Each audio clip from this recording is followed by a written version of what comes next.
श्री स्वामी समर्थ. तुमच्या आयुष्यात एकदाच येणारा असा एक दुर्मिळ योग यंदाच्या गुरुपौर्णिमेला जुळून येतोय आणि जर तुम्ही याच व्हिडिओमध्ये सांगितलेले शुभमुहूर्त चुकवला तर हा दुर्मिळ योग तुमच्या हातातून निसटून जाईल. त्यामुळे हा व्हिडिओ शेवटपर्यंत नक्की पहा, कारण यात मी तुम्हाला अगदी सोप्या भाषेत सगळं समजून सांगणार आहे. नमस्कार मैत्रिणींनो आणि मित्रांनो, स्वागत आहे तुमच्या आवडत्या चॅनलवर. आज आपण बोलणार आहोत यंदाच्या गुरुपौर्णिमेबद्दल. श्री स्वामी समर्थ. आणि ती खरंच खूप खास आहे, कारण या दिवशी तब्बल 2 दुर्मिळ योग एकत्र जोडून येत आहेत, जे वर्षानुवर्षातून एकदाच पाहायला मिळतात. आणि जर तुम्ही या शुभमुहूर्तावर मनापासून आणि योग्य पद्धतीने पूजा केली तर तुमच्या आयुष्यात गुरुकृपेचा आणि यशाचा खरोखरच वर्षाव होऊ शकतो. पण जर काही चुका झाल्या तर तेच पुन्हा आपल्या हातातून निसटून जाऊ शकते. म्हणून आजच्या ह्या व्हिडिओमध्ये आपण अगदी सविस्तरपणे पाहणार आहोत गुरुपौर्णिमा 2026 नेमकी कधी आहे आणि तिथी काय सांगते आणि कोणते 2 दुर्मिळ योग यंदा जोडून येते आहेत.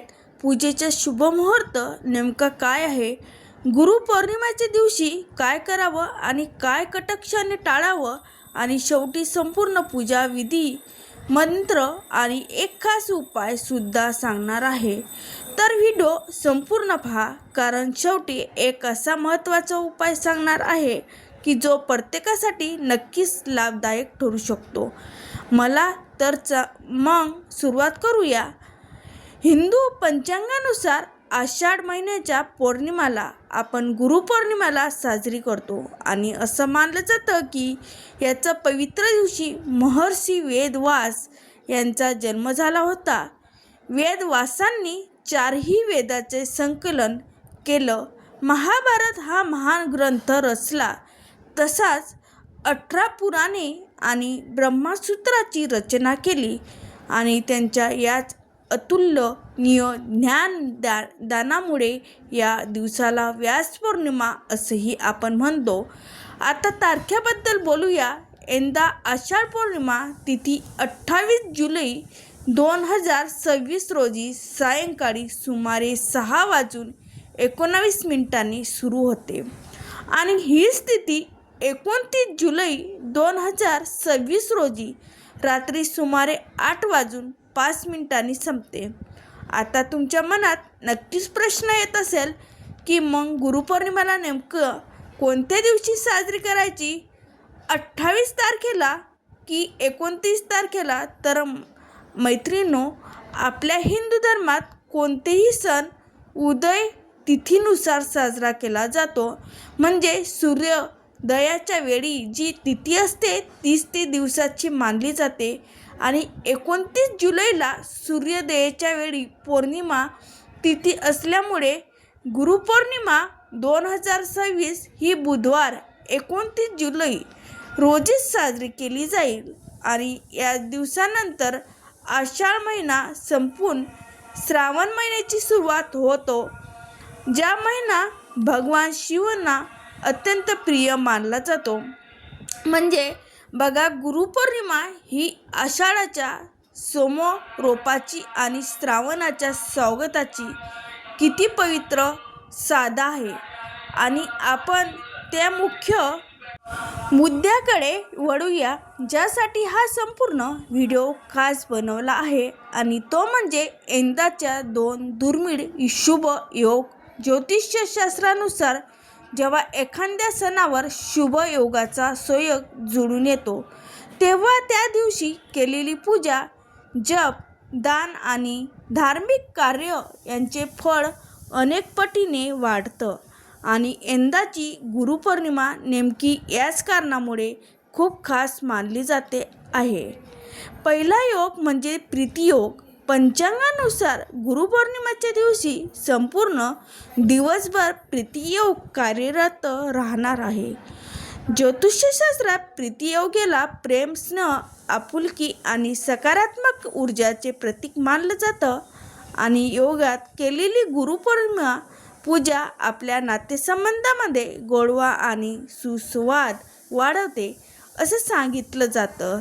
दुसरा योग म्हणजे हर्षण योग. यांच्या दिवशी हर्षण योग देखील तयार होत आहे आणि हर्षण योग हा यश, आनंद आणि शुभपरिणाम देणारा योग मानला जातो.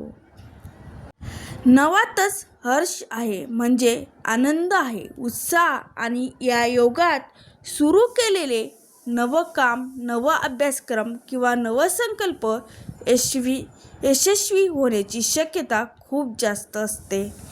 आणि आपल्या ज्योतिषी सांगतात की या दोन्ही योगाचा सुयोग एकाच दिवशी, तोही गुरुपौर्णिमासारखा पवित्र पर्वावर येणं हे खरंच दुर्मिळ मानलं जातं. त्यामुळे यंदाची गुरुपौर्णिमा दुहेरी शुभ फलदायी ठरणार आहे. या दिवशी काही ज्योतिषाने मते यंदा ग्रहाची अशी काही खास मांडणी होत आहे जी अनेक वर्षानंतर एकदाच पाहायला मिळते आणि असे दुर्मिळ ग्रहयोगामुळे ज्ञान, बुद्धी आणि गुरुत्वाशी संबंधित कार्यांना अधिक बळ मिळते असं मानलं जातं. तर या दुहेरी शुभयोगाचे पुरेपूर फायदा घ्यायचा असेल तर योग्य मुहूर्तावर पूजा करणे खूप गरजेचं आहे. आणि तो मुहूर्त नेमका काय आहे ते आता आपण पाहूया. मैत्रिणींनो, गुरुपूजनासाठी आणि सत्यनारायण पूजासाठी सर्वात उत्तम मुहूर्त हा 29 जुलै 2026 रोजी पहाटे साधारण 5:40 पासून ते सकाळी 9:45 पर्यंतचा मानला जातो. काही पंचांगानुसार हा शुभ काळ पहाटे 5:40 पासून थेट दुपारी 12 वाजेपर्यंत सुद्धा विस्तरित मानला जातो. त्यामुळे जर तुम्हाला पहाटच्या वेळी पूजा करणे शक्य नसेल तर सकाळी उशिरापर्यंत दुपारपूर्वी पूजा करणे हे सुद्धा योग्य मानलं जातं. एका दिवशी एक महत्त्वाची गोष्ट लक्षात ठेवा. तुमच्या शहरानुसार आणि स्थानिक पंचांगानुसार मुहूर्तात काही मिनिटाचा फरक असू शकतो. त्यामुळे शक्य असल्यास तुमच्या भागातली पंचांग एकदा नक्की तपासून घ्या. आणि हो, सकाळी लवकर उठून स्नान करणे, त्यानंतर गंगाजल किंवा पवित्र नदीच्या पाण्याने स्नान करणे याला या दिवशी विशेष महत्त्व दिलं जातं.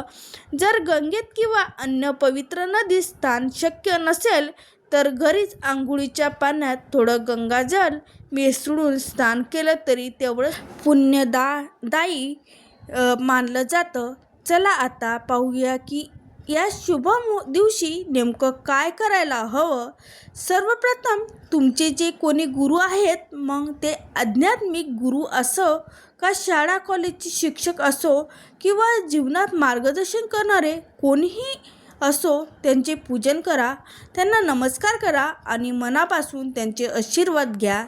शक्य असले प्रत्यक्ष भेटून आणि नाहीतर फोन किंवा व्हिडिओ कॉलद्वारे त्यांच्याशी संवाद साधा आणि त्याच प्रती आपले कृतज्ञता व्यक्त करा. घरातले पूजास्थानी महर्षी वेदव्यास यांचे चित्र किंवा प्रतिमा ठेवून त्यांची पूजा करा. आणि ज्याचे कोणी विशिष्ट गुरु नाहीत ते भगवान विष्णू, शिव किंवा आपल्या इष्टदेवताला गुरुस्वरूप मानून पूजा करू शकतात. या दिवशी सत्यनारायणची पूजा आणि कथा वाचन करणे अत्यंत शुभ मानलं जातं आणि आधी सांगितलेल्या मुहूर्तात ही पूजा केली तर विशेष फळ मिळतं असं सांगितलं जातं. की गुरुपौर्णिमेला दानाला ही खूप महत्त्व आहे. या दिवशी अन्नदान, वस्त्रदान तसं पुस्तक किंवा शैक्षणिक साहित्यांना दान करणे अतिशय शुभ मानलं जातं आणि गरजू विद्यार्थ्यांना पुस्तक, वह्या किंवा शैक्षणिक मदत दिली तर गुरुत्वाच्या आशीर्वादांना मिळतो असे मानलं जातं. हर्षण योगाचा शुभ प्रभावामुळे जर तुम्हाला एखादा नवा अभ्यासक्रम नवीन कला शिकणं किंवा एखादी नवी साधना सुरू करायची असेल तर गुरुपौर्णिमेचा दिवस त्यांच्यासाठी खूप उत्तम मानला जातो. शक्य असल्यास ओम गुरुवे नमा या मंत्राचा किंवा तुमच्या गुरांनी दिलेल्या मंत्राचा जप करा आणि जप करताना मन शांत आणि एकाग्र ठेवण्याचा प्रयत्न करा. आणि या दिवशी शक्यतो सात्विक किंवा साधं अन्न ग्रहण करावे. काही जण या दिवशी उपवासही करतात, मात्र गुरुपौर्णिमा ही मूलत उपवासाची नसून उत्सवाची तिथी मानली जातं. आता पाहूया की या दिवशी कोणकोणत्या गोष्टी कटाक्षाने टाळायला हव्यात. या दिवशी चुकूनही आपल्या गुरुच्या, शिक्षकाचा किंवा वडीलधाऱ्याच्या व्यक्तीचा अनादर करू नका. त्यांच्याशी उद्धट बोलणं, त्याचा अपमान करणं किंवा त्यांच्याशी वाद घालणं पूर्णपणे टाळा.